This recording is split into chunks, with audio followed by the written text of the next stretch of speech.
Hello and welcome everybody, I'm oneproudbavarian and you are watching my review of EU5. I will first go over everything that I like and then over everything that I dislike in a very clear, concise fashion.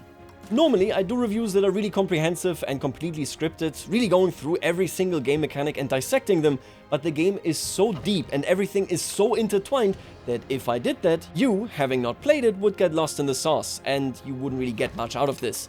This video is extremely practical in nature. Everything that I'm talking about, first the good and then at the end of the video the bad, is meant to give you an overview of what you get but also what you have to tolerate if you buy EU5 at launch. But for starters, here's my combined verdict so that you know what is going on here.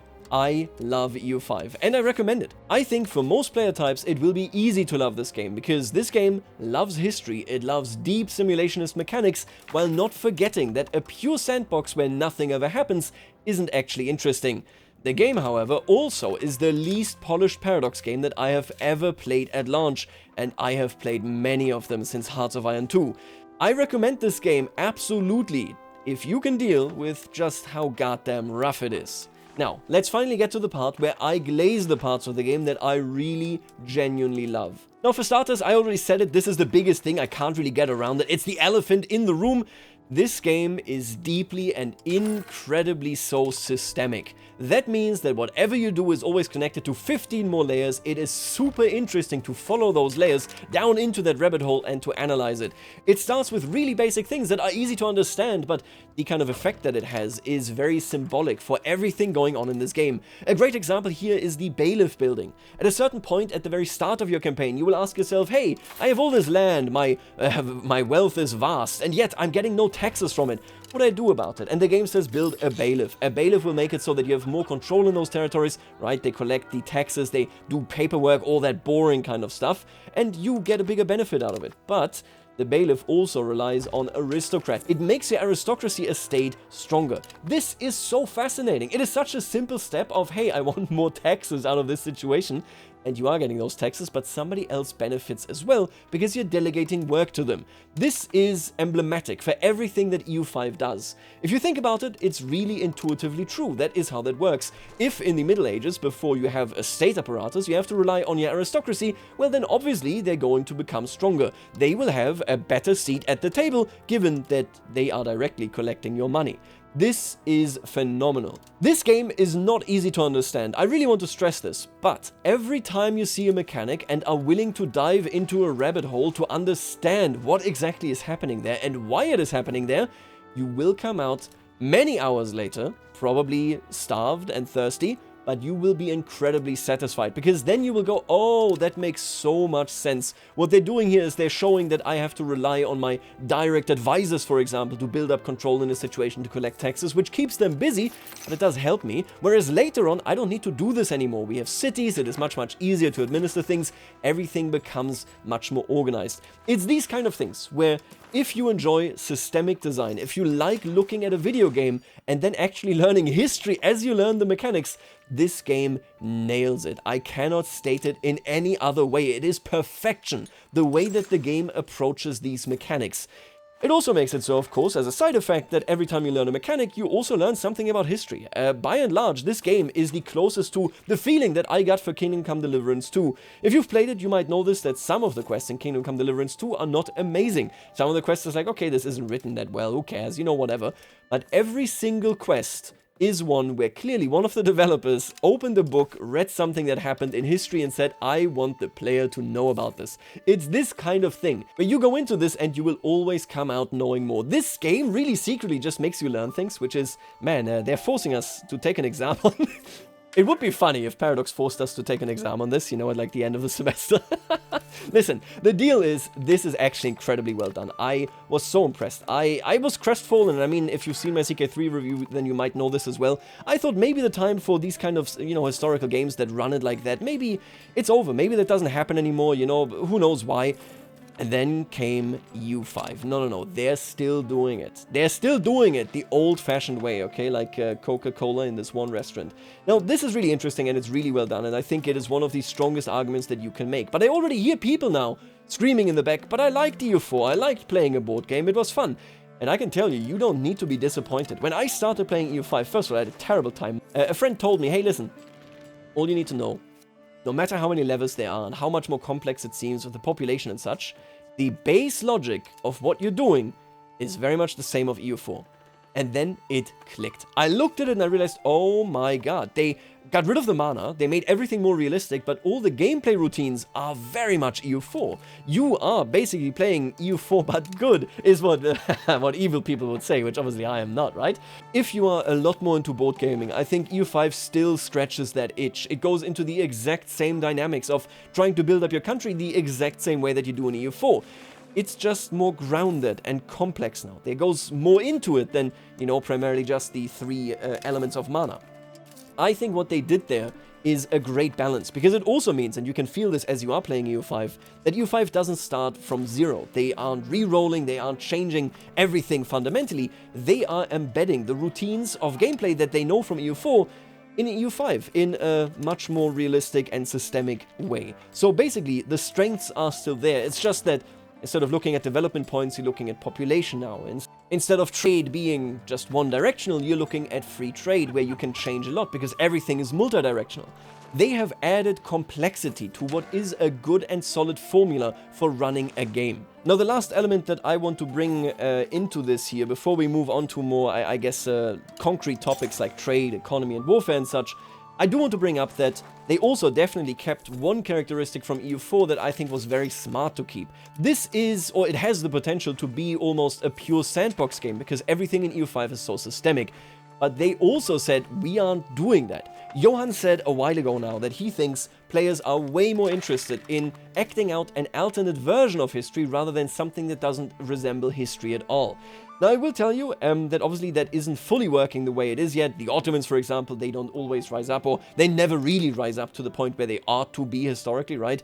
But the idea, the design intention by the developers is very clearly there. There is the great example of the ages. So everything in EU5 is framed much like it was in EU4 and the EU board game through ages. So that means every 100 years your age shifts, and you can then expect that that age is going to present the content that you expect to you, right? When I look at Victoria 3, for example, I don't know whether there is going to be World War I. I don't know whether there's going to be anything, because there is no bespoke system that says, here's World War I, let's do it. EU5 says, I think it's more interesting if there is a Reformation, if there is a 100 Years' War, the Ottomans, if China does fall apart, if there is a Sengoku. We think it is way more interesting if we have the religious wars, if we have the leagues, if we have the New World, if we have the Golden Age of piracy. All of that stuff is historical reality. It wouldn't be guaranteed in a pure sandbox, which might make it boring. Instead, Paradox said, no, we're guaranteeing it. These ages are bringing this to the table. So here's the good news. There are guardrails that are securing that you are at least tackling the same issues and the same wider scope kind of conflicts that you had in reality as well. You can tackle them differently. You can convert, I don't know, France to Protestantism, that kind of stuff, right? But no matter what you do, they are headed for you, which means you can expect content to come your way. And this content, hey, this is incredible, it runs to the end of the game. And so the consequence of this is, and I'm gonna talk about performance in the second half of this video. But I am virtually always kind of eager to press on to the next age, because I know there will be content, there will be conflict, something will be happening there, because there are bespoke mechanics. This design philosophy is so cool, because it unifies a system and a game that is insanely grounded. Oh, I'm worried about my pop percentage, it's growing only at 0.3% per year. All of this stuff is in there, but also I am hyped because the League War is going to come up in 50 years. I can expect that because the game says expect it. This is design that I think strikes a great balance, because we come out with a game that is systemic, that is fun, that is super historical, but also says we're not going too far off the rails. You will get to enjoy all that stuff that you expect will be coming your way. So in a way, I think there's a great balance here when it comes to the historicity, but also just, hey, it's a video game. We're supposed to have fun here, you know? I think it strikes that balance really, really well. Now, let's move on and discuss warfare. I think warfare is really well done in this game. It's really cool because you see a massive transition that I don't think any other game has done like this. CK could have done it, you know, theoretically, with Men at Arms, that kind of thing. This game has an unbelievable transition from feudal warfare to more professionalized warfare and ultimately to line warfare. When we're talking about EU5 warfare, we're basically talking about 3 warfare systems in a trench coat. They're all the same system, just for the record. your flanks and they come onto the field, but the way these stats work, the way they were conceived of, will be super interesting if you're a big fan of waging different wars, of figuring out the meta, of building, for example, you know, hey, what is my composition? There's a lot more flexibility, many different approaches, and you can do some stuff that I think most content creators, for example, aren't really using either. You can stack your flanks with just your professional troops, you know, the horses on the right. You can have your professional troops in the reserves, meaning they enter the battlefield late, which means they will be in tip-top condition, and then be able to take out the remaining troops that your levies had damaged before that, right? There is so much strategy and tactics in this, but you also just have the element where, very early on, you don't have professional troops. They rout very early, they leave the battlefield, you know, at the slightest hint of damage. And so horses, pure horses, might be a great idea. If they have high initiative, they will destroy the enemy. They will come onto the they will enter the battlefield before the enemy can, they will smash them, and then they will call it a day. Whereas later on, the more you professionalize your army, right, so your army now is actually regulars, they're hired, it's a standing army, and you're drilling them. They have a lot of discipline, there's a lot going on in terms of experience and army tradition, and all of a sudden, they can't be routed anymore, at least not that quickly, which means we now get these bigger and bigger battles. First, we have different phases, and then, towards the end of the time scale, we have full battlefields, just massive, massive battles of line infantry duking it out, but it's all one battle system. That was one of the coolest things that I've ever seen. The way that they do it, I think, is super, super fun. Then there's things like, if you are in a market that doesn't have the goods that you need to actually reinforce your army, you can't reinforce them. There are so many interesting elements to this, and well, all I can say is that I think you will have something to chew on if you like chewing on army theory. If you don't like that, well, let me tell you, you're still gonna have fun clashing armies into each other. The battle system itself is really complex on the surface level. Obviously, you just build a normal army, so it is manageable. But this is one of those things where I personally think it is significantly better than EU4. And EU4 didn't have a bad battle system at all, right? With the 2 rows. No, but I like this one so much. I think what they did there is so flexible, and it really, you see the massive changes between what is happening in the early battles and the late game battles. It is unprecedented, I think, this type of transition. I wish CK3, for example, did it more as well, but you know, you can't have everything. In EU5, we are getting extreme history focus, including somebody that very clearly is obsessed with warfare. But okay, let's say you're not a warfare player.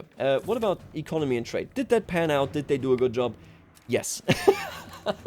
Look, I am a Victoria 3 fan, and Victoria 3's economy is inarguably more complex than EU5's economy, but EU5's economy does everything that it needs to do. This is something I think that was a lot overlooked in the early kind of conversations amongst the community, where it's like, oh, you know, why is this, what are these?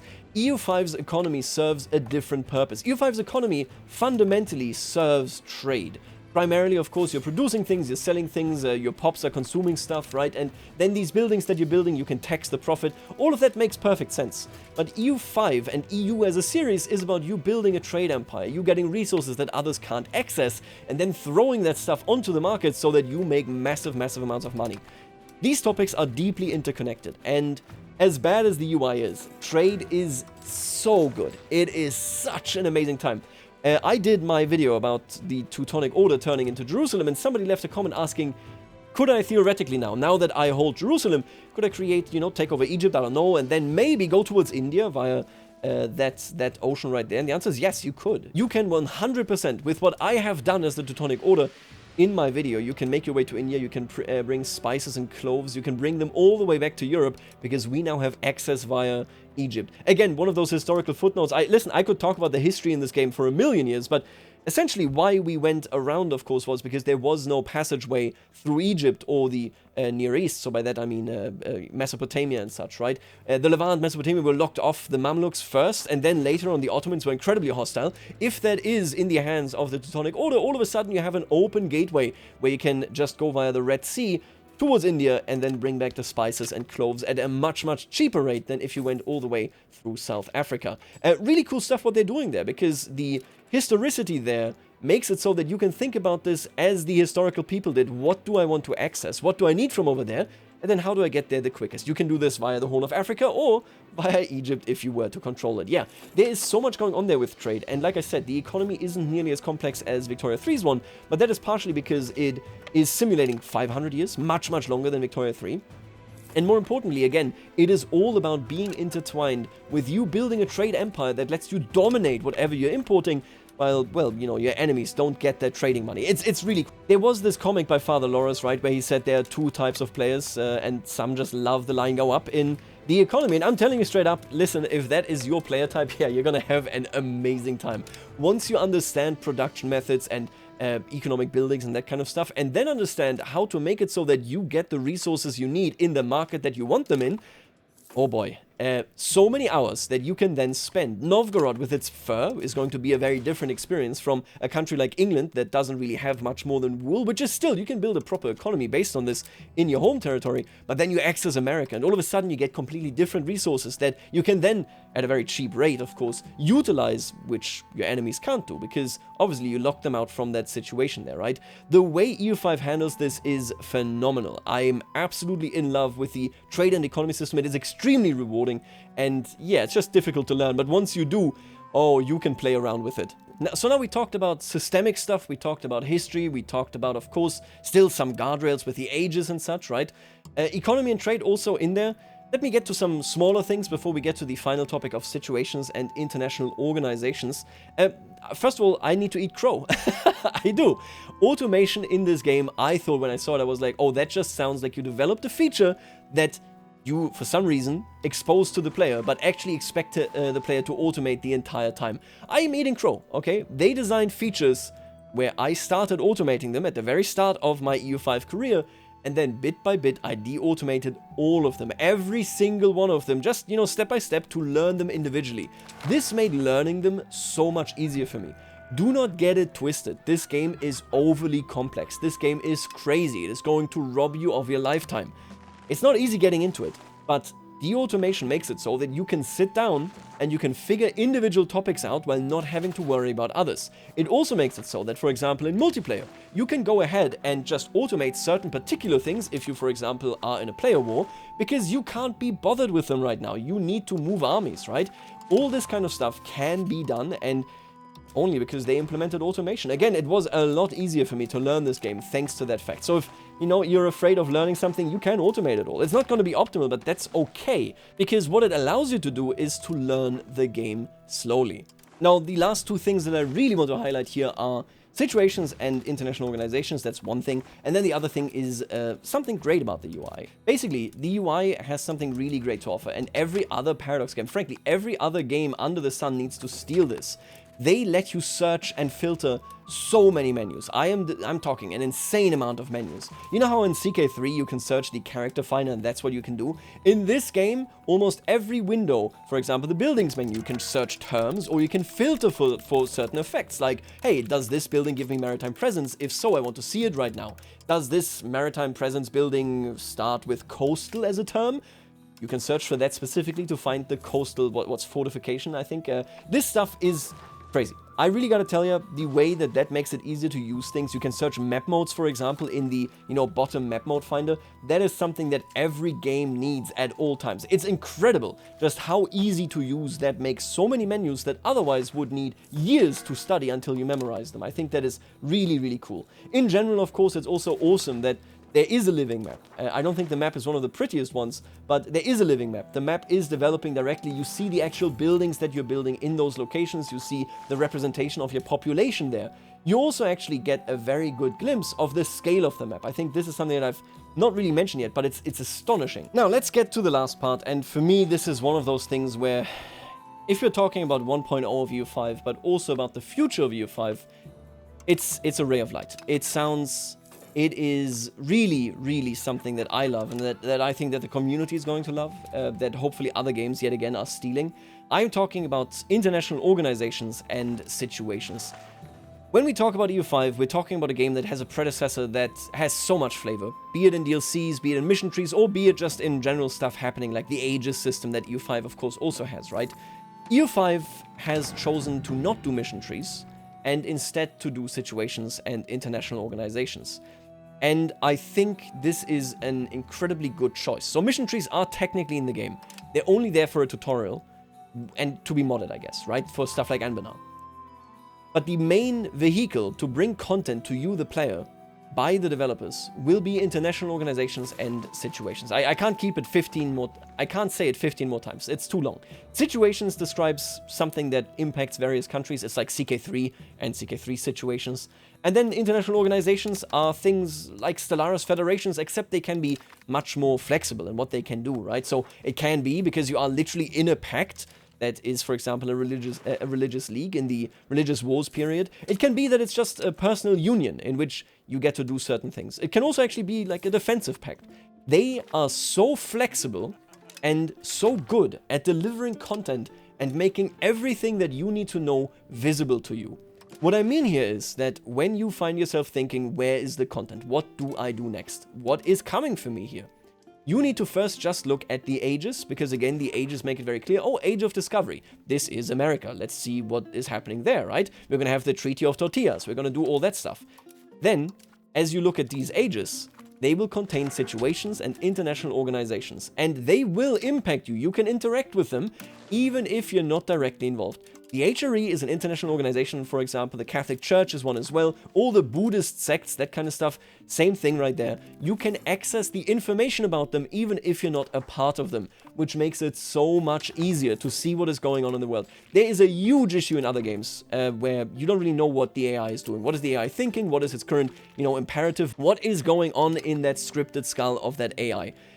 These make it so easy to see that there is something going on in the world. When you see the 100 Years War tag declaring that there is that situation, and then you see a couple of buttons on what you can do about that situation, you know what is going on. Not to mention, they also added, these kind of like overviews of, oh, look, you're looking at the situation. Here's a couple of tips of what you might consider doing depending on how you want this to end. It's so good. I think it is the strongest content vehicle that Paradox has ever developed. You don't have the same issue like CK3 with its situations, where you need to like desperately try to bring it into a different phase, that kind of thing. Instead, it is just a situation that declares, hey, there's a challenge here, it's side A against side B, against side C, against side D, or whatever it might be. This, what I just was talking about, is actually the Italian wars. There are so many potential leagues that can get involved in this. And then you look at this and you say to yourself, oh, okay, maybe I don't want to get involved at all, but you know what's going on and you know that they're dealing with this, or you go, I want to get involved. And then you just start crashing the party with whatever, of course, is accessible to you, depending on what your role is in that conflict. This is so, so cool. And it just goes back to what I said earlier. If you are worried, hey, there's no content, nothing is going on there, obviously there can always be more content. Do not get it twisted. There are countries that have more content and there are countries that have less content. But I will let you know right now, if you're worried there isn't enough content, there is a ton lying around for you. A ton that you can look at, a ton that you can interact with, and I think it is absolutely worth checking it out. So if you are one of the people, and quite frankly, it's totally fair, I think, if you say, hey, I need a little bit of red string that guides me through my campaign, I need to know what comes next, otherwise I feel aimless, and that just kind of feels pointless.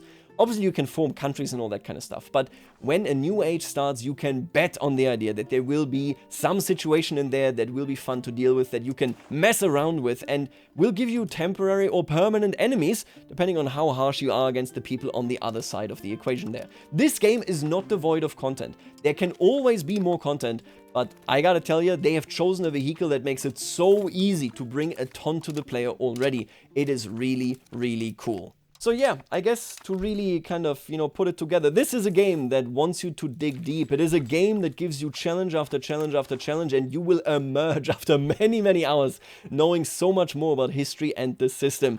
It is also a game that says, hey, listen, we are here to have fun. It's not a sandbox. This is a history with guardrails type of thing.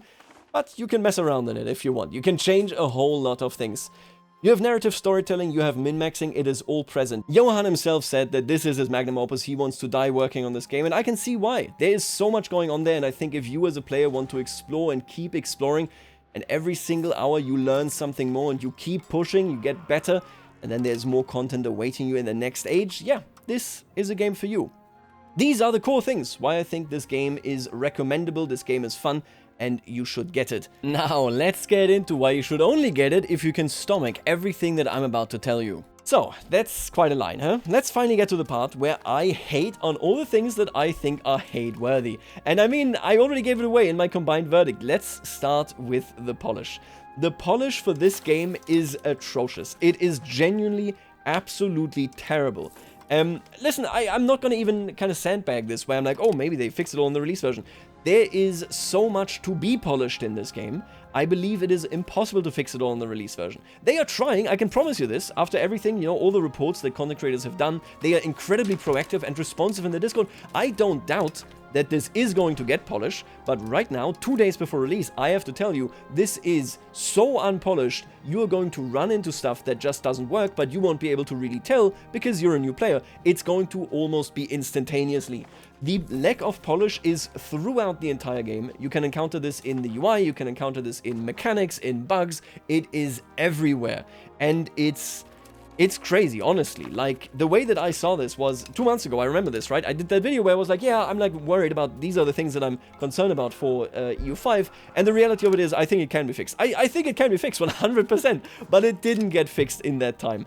I don't know. The reality of it is, I think that this is an insanely deep and intertwined and complex game, and I've glazed it for this because it deserves to be glazed for this.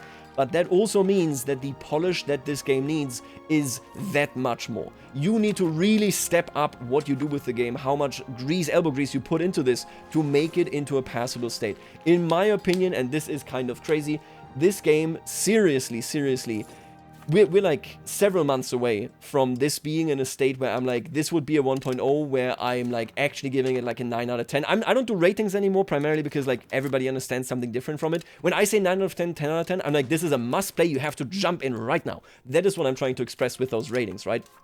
I don't think that it's a must play if your first impression is going to be unpolished, there's going to be bugs, it's going to be crazy. This is still really, you should play, it's really good, like, without a doubt, right? But the polish is crazy. The polish situation is crazy.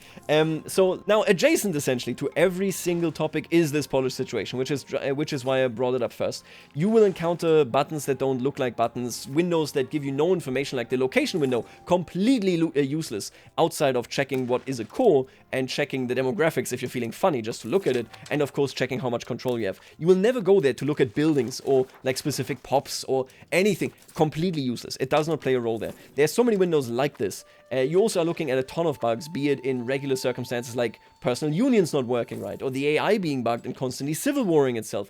Obviously, you've heard this as well from ISP and so on. There are crashes, there are these things.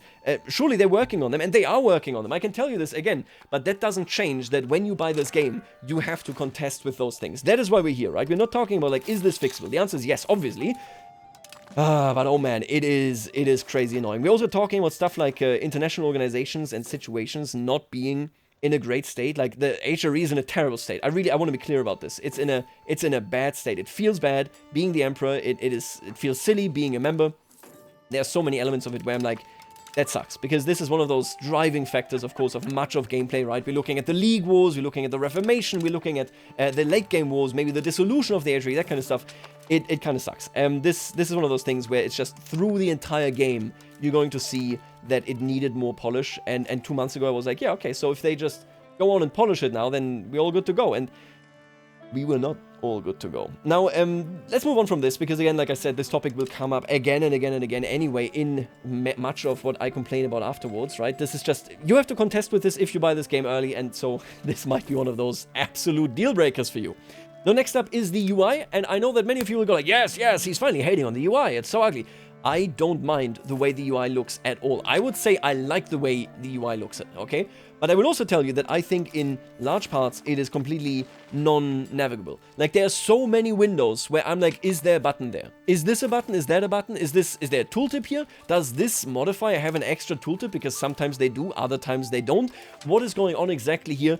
Sometimes you will encounter a tooltip that says requirements not met, and when telling you what requirements, it just says none, and it's like, okay, well, screw you too, buddy. There are so many issues with making the UI easy to read, and that is despite me glazing that the UI makes it easy to like search stuff, to learn stuff, to filter stuff, right? It's incredibly so good in how it deals with all of this, and yet the UI is deeply, deeply troublesome in how it lets people read it and how it lets you enter the ship that is EU5 so that you can start captaining it.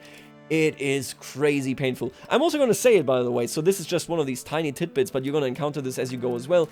People love the EU4 banners on the top. You just get spammed by banners. There's no... The fact that I can't, like, properly manipulate when I want to see this card and what I want to do about it, like, the message settings in this game are so much more limited than in other games. It blows my mind. It is crazy. Now, listen, I'm going to be the first one to give leeway to everything coming with UI, because UX artists, like UX designers, they are in a terrible spot. If you have a game that is this complex, good luck creating a UI that is actually good, right? Like, it's impossible. It's so complex. But it doesn't change that you, as a new player, are going to find this UI and go, what the hell is even going on? Now, there's a lot to explore. If you love exploring, that's for you, right? Sometimes it's going to show you information that isn't really real, and you can explore that information if you feel like it. This is, yeah, it's kind of wild. Like, for me personally, for example, the outliner, as much as it has settings, I actually think it's kind of, it kind of sucks. Like, it doesn't really contain much of what I care about and what I click there. There are other shortcuts that I use, but okay, that's neither here nor there. To stick to the UI for just one more second, if you look at UI, for example, of certain, you know, international organizations and situations, you're gonna find bugs. You're gonna see bugs. Like, the Western Schism really loves just going, I don't know, is there any progress? I'm not telling you. I'm like, please, why don't you tell me? Simultaneously, when we look at the HRE, we basically have a body that is both for the AI and the player really terrible to navigate in terms of understanding, hey, how do I get to pass this vote? What do I do here? There are very particular things that you can do, and then it's going to work out. But none of those things are going to be intuitive whatsoever. It is one of the best things the game does, that when you explore a mechanic, once you learn it, you will go, that makes so much sense. I love this mechanic. God bless America. But while you're learning it, you're gonna be miserable. The Valley of Death, because of the lack of polish and the UI in this game, is so much deeper and longer than it needs to be. When I say Valley of Death, what I mean is a game that essentially says, hey, this is where you don't know anything about this game, you need to learn it, and you will feel kind of lost, and it will feel painful, right? That's what I mean when I say Valley of Death. It is so much worse in this game. We're talking about 10, 20, 30 hours where you're going to feel this way. This is a complex game, don't get me wrong, but if it had more polish, you wouldn't have to suffer quite that much. Now, like I said, the AI and the player, I think both of those are really in a position where they will have a very, very bad time with certain international organizations and situations. Let's move on from bugs, I guess. Bugs are very clear, right? You just have a lot that, like, it doesn't really tell you, be it UI, be it gameplay. There's a lot going on there. Everything always circles back to bugs, okay? Now let's move on to performance. Performance is one of those things that, like, 2 months ago I would be like, wow, performance is incredible, guys. This is amazing. I did various playthroughs all the way to the end just because performance was nice. On my 7800 X3D, I was basically running in a way where we were looking at like 37 seconds per year. Later on, towards the end of the game, we were looking at like 40 to 50 seconds. Incredible, good stuff. The first year now, the first 12 months in the game on my machine, which is the second or fourth best CPU on the market for grand strategy games, depending on how you count the 900. So is it the 900, right? Let's put that aside. What I'm saying is, 1 year, the very first year, takes me 1 minute and 14 seconds. 30 years take me 57 minutes to play. Like, to just observe a run-through in this game. It is really, really slow. I know you might say, oh, why are you playing the game? Listen, there's gonna be lulls, okay? Let's be realistic about this. This game is incredibly deep. There's so much to do, super cool stuff, but sometimes you're gonna be like, okay, there's not really much to do. Let's get to the next age so that I can have reformation, that I can do something, right? This will happen to you. And it's going to be a lot of waiting. That is the reality of this game right now. I don't know whether performance can get better. I don't know whether it can get worse, but I can tell you that right now, man, this is a rough one right now. It's not great. It does not feel good in any way whatsoever. Now, the next thing that I want to say is that I think the game generally looks pretty ugly. I mean, mostly the map. I don't understand it. The map, when I look at Seeker 3, outrageously good. It looks so beautiful. Victoria 3 as well. This game, for one reason or another, has the weirdest looking map. It looks like one of those GPS maps that you feed into a system and then it just gives you a height map and you spit it out. Nothing on this map is really stylized. You don't have recognizable geography. None of that stuff is going on. It is the wobbliest kind of topography. I don't know why it was left this way, because you have this amazing thing where, like, oh, look at this, I built a cathedral. There's a cathedral on the map. I can hover over it. It shows me a cathedral. And then they're also like, what if we made it real ugly, though? I don't get it, okay? It does not make sense to me whatsoever, but there we are. Like I said, I'm not even going to lose a single word in a negative sense about the UI visuals. I like the UI visuals at this point, but I think that the map, it's just not that good to look at. It's crazy because, again, there's so much tech that clearly went into making this map a living one. For example, just for a record, Listen, the armies look amazing. I love the armies in this game. They look so cool. The way that they proceed through the ages, amazing. What happened with the map? Why did we do this? What's going on? Now, there are 2 more things that I want to bring up here that might be deal breakers as you encounter them. They are big, you will notice them early, yada yada yada. You know how it works, classic stuff. The first one is the onboarding. Who could have seen this coming? This game, I already teased it, it's not good. The tutorial is not good. It is not going to do anything for you. Here's my tip for you. This is my lifesaver, okay? When you start the onboarding process, look at your automation tab and automate everything where you go, I don't know how that works, okay? Then you start de-automating this bit by bit. And as you see how those things work and fit together, keep de-automating things until you have everything de-automated. You will be making mistakes, but if you de-automate everything right away, you're screwed. If you automate everything, you will never learn anything. Do it bit by bit. If you say, I only want to run the army, only run the army. Then learn how to do balance, how to do trade, and so on. Now, the last thing here, and frankly, this is a big one as well, is international organizations and everything related to situations. Many of them simply do not work right. And I say this now with... Listen, I feel really bad about this stuff because I made a really long feedback document on Austria and the HRE and the Welfs and Ghibellines and then the religious wars, the Reformation, all that stuff. And I don't feel that it got any better since then. I'm not saying they're not working on it, again, but we're talking about you buying this now for release. Let me tell you, the HRE is basically screwed. It's not fun, like you're just bribing your way through it. It's very one-dimensional, or you completely fail. The AI will always revert to the figurehead emperor, like to the worst version, basically. And then they will go ahead and they won't be able to act properly during the Reformation, like to enforce religion and all that stuff. I've seen so many bugs related to the Treaty of Tortillas. The China situation really sucks. Japan seems insanely buggy. This content delivery is genius, but it's not polished. My friends, I think the Polish didn't have enough to do with this particular game. It is crazy how bad that feels. They also do have tutorial missions, but I'll be honest with you, I don't think it teaches you nearly enough. Like, what you're looking at there is essentially that you are reading a lot of stuff and then you're doing a lot of tooltips. It's not learning by doing, it's learning by reading a lot and exhausting yourself. There's going to be many hours of you going through a lot of pain. The pain is worth it. It truly is, but man, does it suck. It is so bad. The polish is nowhere near where it needs to be. It is crazy. It is a crazy world out there. Folks, I can say polish 15 more times, but I hope that you catch my drift. The polish is real bad. I'm gonna leave you right here. Let me know whether you want to power through this or not. For now, I will see you later, alligator.